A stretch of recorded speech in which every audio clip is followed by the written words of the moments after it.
네, 제목은 지금 몰라서 억울하다는 정유라. 정말 국정농단의 실체를 얼마나 알았을까 이렇게 나와 있는데요. 일단 이 문제 들어가려면은 이제 검찰의 후속 태도가 문제인데 일단 영장실질심사에서 이번에 기각이 됐단 말이죠. 정유라 구속영장 검찰에 과연 재청구할까 말까 검찰의 고민인데 경우에 따라서는 뭐 재청구 없이 불구속 기소로 해서 진행이 될 수도 있겠고 뭐 재청구할 수도 있겠지만은요.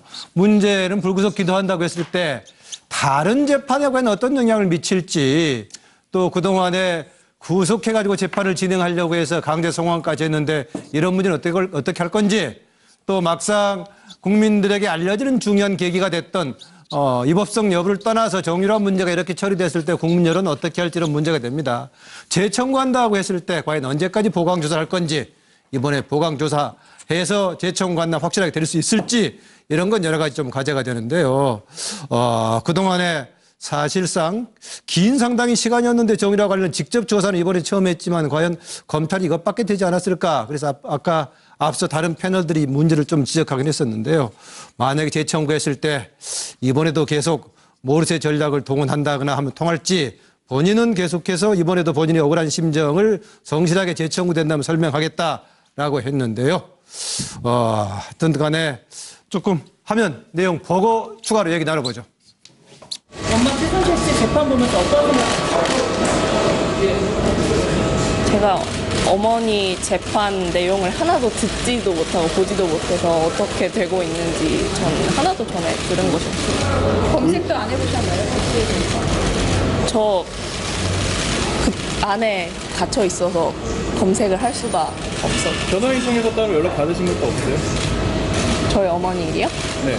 뭐 어머니가 재판을 아직 형을 받는 재판을 안 하셨다 그것만 들었고 나머지 얘기는 안 하셨습니다. 국정농단 이런 과정들이 억울하세요? 제가 어머니와 전 대통령님과의 어떤 일이 벌어졌는지는 하나도 모르는데 일단 저는 좀 억울합니다. 정유라 씨 어떤 기각됐는데 어떻게 생각하시는지. 재청구를 해야 된다고 보고요. 그 부분에 대해서는 다시 한번 제가 정리를 해서 말씀을 드리겠습니다. 본인은 아무것도 모른다 했잖아요, 사실은. 그래서 나온 건데 어떻게 생각을 하세요? 모른다고 생각하세요, 정말? 귀국하기 전에 최순실 씨를 도와주는 변호사들로부터 많은 도움을 받은 것 같아요. 그러니까 이 친구가 그러니까 인터뷰를 하면서 발언했던 것들이 상당히 교묘하게 빠져나갈 수 있는 그런 부분들이 상당히 많았었거든요. 혹시나 제가 정유라 씨도 이 정황을 다 알고 있다. 모를 수가 없죠. 그건 확실하게 알 수밖에 없는 거죠. 네, 노승일 전 K스포츠재단 부장이 오늘 법정에 박근혜 전 대통령 최순실 재판에 증인으로 참석했다고 인터뷰한 내용인데요. 오늘은 증인으로 참석을 했는데 내일은 바로 이 시간에 이 자리에 출석해가지고 바로 스튜디오에 나와서 출연해서 여러 가지 질문을 듣고 시청자 여러분의 궁금증도 좀 풀어주겠습니다. 아까 제가 던졌던 질문 기억하시죠? 정유라 최순실 정말로 모른다고, 특히 정유라가 모른다고 하고 있는데 박근혜 국정농단 실체는 얼마나 알고 있을까라는 질문이었습니다. 먼저 세워놨나요? 노영희 변호사 거의 다 알고 있겠죠?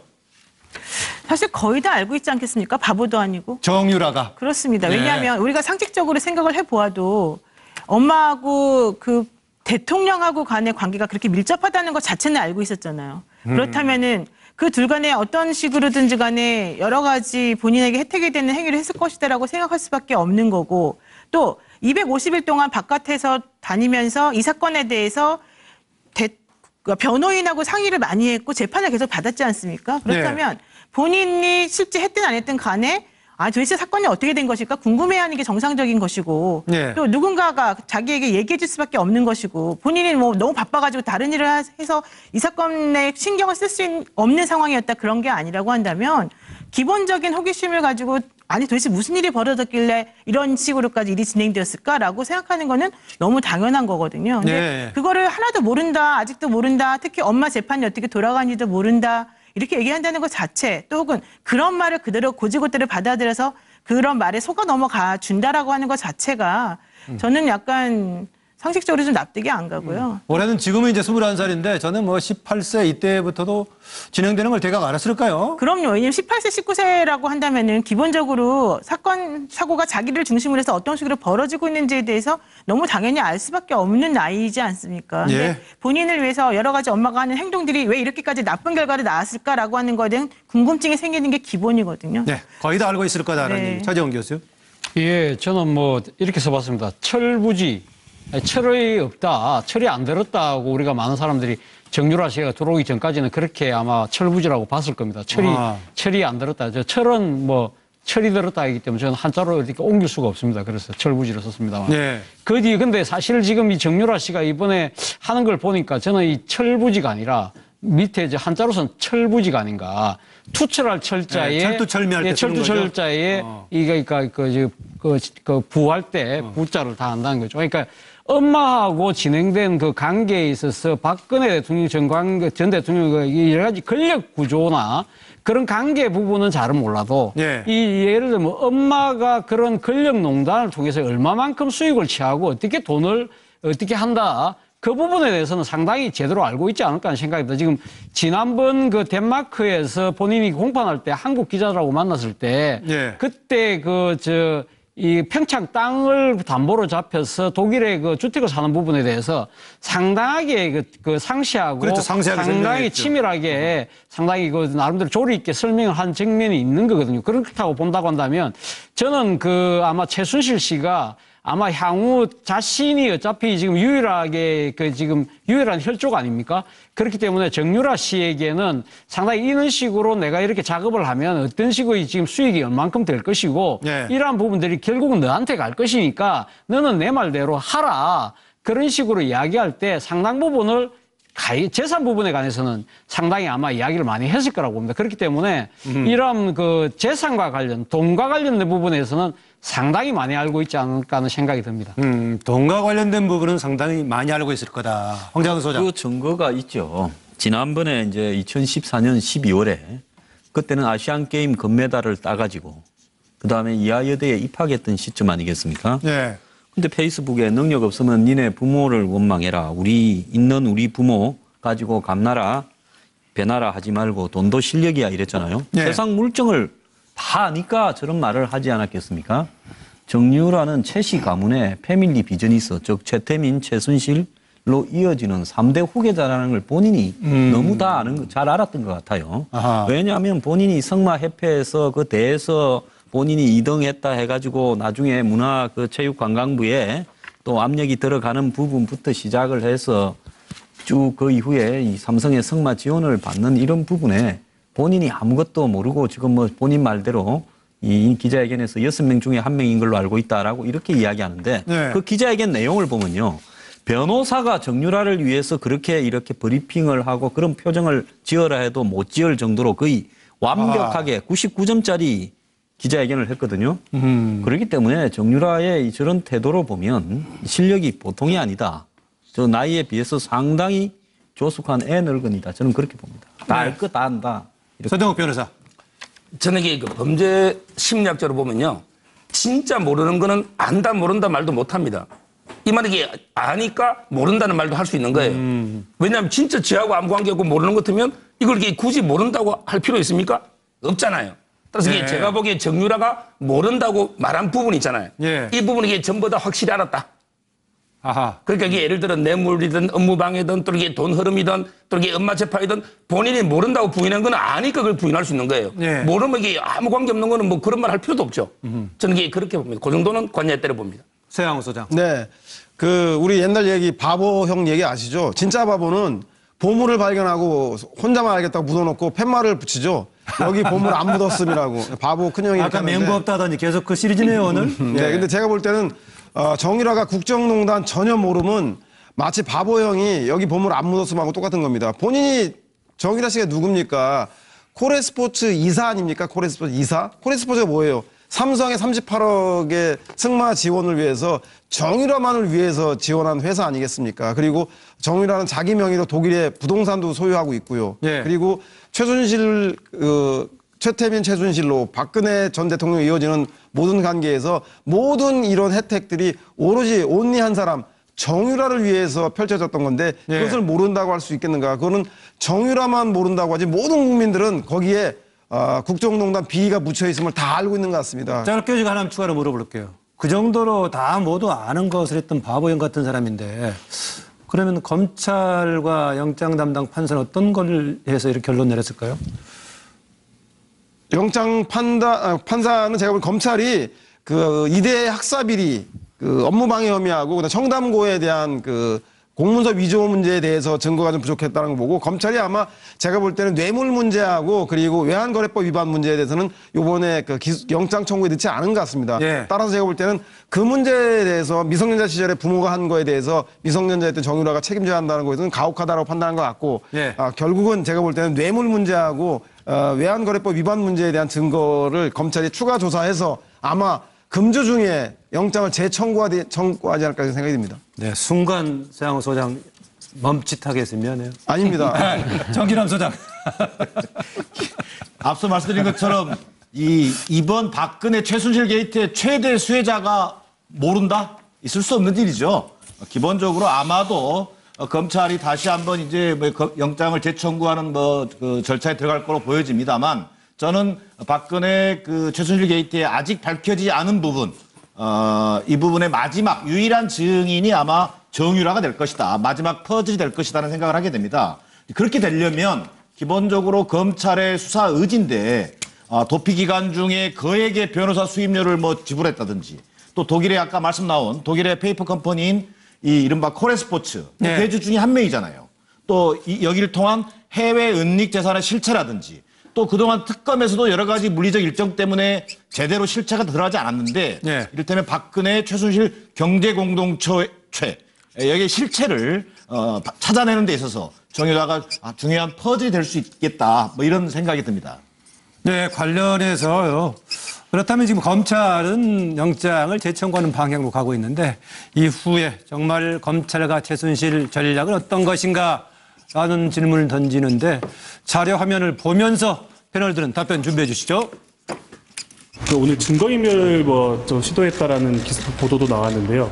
독일에서 증거인멸 시도한 적이 있으신가요? 아니요, 그런 적 없습니다. 그 조력자를 만났다는 보도도 같이 나왔는데 혹시 도피 생활 중에 조력자를 만나신 아닙니다. 일단 그 부분은 저희가 나중에 좀 말씀을 드릴게요. 이틀 동안 조사를 받았지 않습니까? 그리고 오늘도 3시간 반 동안 그 영장 청구 상당히 좀 힘이 들었고 거기에 나와 있던 영장 청구 사실에 있는 내용 가지고 지금 또 이야기하시면 그에 대해서는 저희가 향후에 저희가 수사 과정에서 다 밝힐 부분이니까. 법원에서 이런 결정 내려줄 거라고 생각을 하셨어요?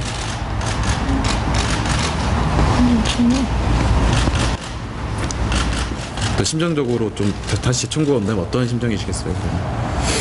네, 또 그러면 이제 실질 심사 가서 제가 억울한 부분 판사님께 말씀드리고 또 똑같은 일을 해야 된다고 생각합니다.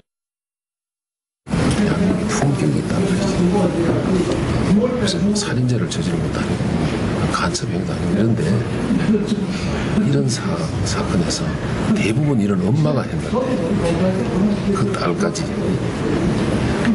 구속해가지고 재판하는 이런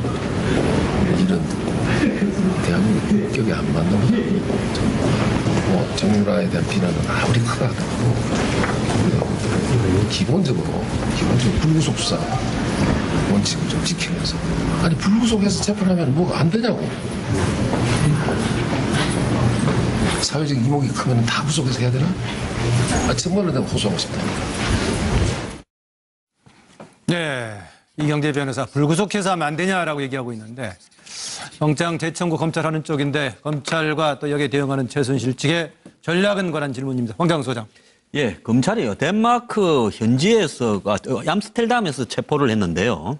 체포하고 나면 48시간 이내에 그 영장을 청구하게 돼 있죠. 네. 그래서 왜 그랬느냐라는 부분이 제가 좀 이해가 가지 않습니다. 굳이 체포를 안 하더라도 그냥 호송해 와서 검찰청에 데려가서 그렇게 영장을 그 체포를 해도 될 건데 체포를 일찍 하는 바람에 절반쯤의 시간을 낭비하면서 사실 영장 청구가 좀 부실을 할 수 있거든요. 국적이 타자마자 체포영장을 집행했죠. 예. 그래서 이 부분이 오해를 갖다가 하기에는 지금 부실하게 일부러 영장을 그렇게 청구하려고 한 거 아니냐라는 오해를 낳을 수도 있습니다. 그래서 다시 청구할 때는 이 지저분한 거 다 빼고요. 검찰이 뇌물죄로 직공으로 뇌물죄의 이 수혜자이자 그 뇌물죄를 받은 돈이 들어온 그 회사의 공동 대표다라는 부분을 갖다 지적을 해야 될 것 같고요. 네. 그다음에 최순실 입장에서는 또 재기각이 되면 굉장히 찬스다. 왜 찬스냐?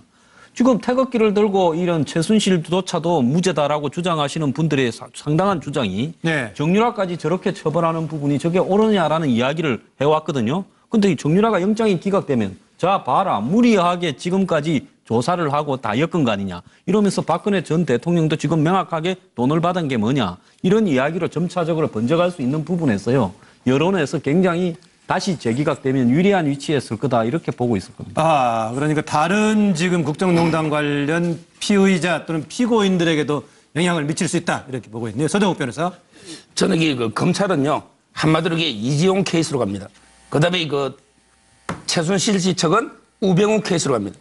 이 말이 검찰은 다시 한번 이게 철저히 수사해서 이재용이 이게 처음 기각됐지만 재수사를 통해서 이게 영장 발부됐잖아요. 반드시 영장 이런 이재용 삼성회장의 그 부회장 케이스로 가고요. 아마 이게 우병우 케이스라는 거는 새롭고 명백한 증거가 없으면 바로 이게 신규성 명백성이거든요. 그럼 이게 재청구해봤자 어차피 기각된다. 우리는 이게 우병우 전략으로 간다. 아마 이 두 전략이 충돌할 것 같아요. 네. 요즘 지금 건조해서 그러나 불이 좀 자주 나고 있는데요. 속보가 들어와 있네요. 6시 서울 관악구 삼성산 약 수사 인근에 산불이 발생했다라는 것인데 얼마 전에도 또 발생해서 산불이 나서 그랬는데 빨리 진화되기를 좀 기대를 합니다. 하죠. 저는 이게 잠깐 한 말씀하면 황장수 소장님 말씀 제가 공감하는 게요. 네. 사실 이게 최순실은 너무 늦게 체포했어요. 이 말이 이게 30시간에서 활보했잖아요. 근데 정유라는 너무 빨리 체포했어요. 왜냐면 이게 공항에서 하면 되거든요. 그러니까 최순실은 30시간 늦게 하고 정유라는 이게 10몇 시간 빨리 한 거예요. 그런데 검찰이 둘 다 타이밍을 놓치고 있어요. 보니까 최순실은 하루 시간을 줬죠. 그렇죠.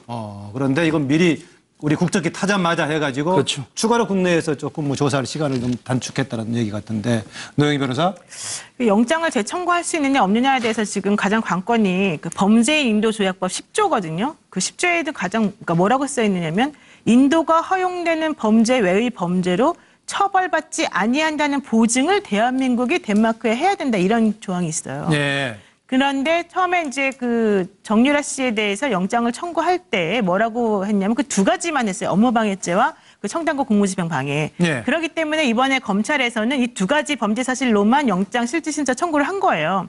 그래서 사람들이 얘기하기를 저 10조 조항 때문에 추가로 정유라 씨에 대해서 범죄 수익 은닉죄라든가 뇌물죄라든가 외환거래법 위반 이런 것들을 추가로 범죄 사실을 적시해서 영장 실질심사를 청구하지 못하는 게 아니냐. 혹은 덴마크에다가 뭔가 얘기해서 허락을 받아야 되는 거 아니냐 이런 얘기들을 하고 있거든요.